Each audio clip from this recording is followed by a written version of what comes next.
Raġuni oħra għaliex Simon Busuttil għandu jirreżenja minn kull kariga illi għandu dik li kien lest jimmina l-interess nazzjonali fuq gidba.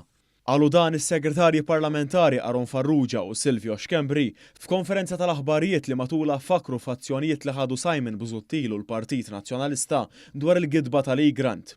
Is-segretarju parlamentari Farrugia fakkar kif il-qofol tal-frejma politiku ibbażat fuq dokumenti b'firem folots seħħ fi żmien li Malta kellha l-Presidenza tal-Unjoni Ewropea.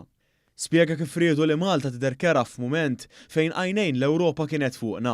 Fi kliem Dr. Farrugia, minkejja dan il-Presidenza xorta waħda kienet ta' suċċess. Simon Busuttil ħass il-bżonn il-ħtieġa li l-gidba toħroġ f'nofs il-Presidenza u allura l-ħsara li saret kienet irreparabbli.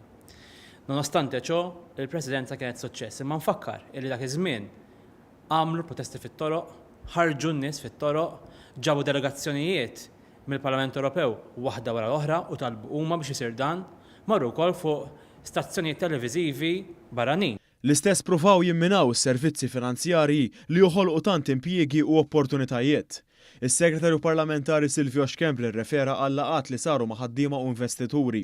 Bl-Oppożizzjoni Nazzjonalista tipprova tbeżżagħhom li minħabba dak li qed jiġri l-operaturi f'dawn is-servizzi kienu se jitilqu l-barra.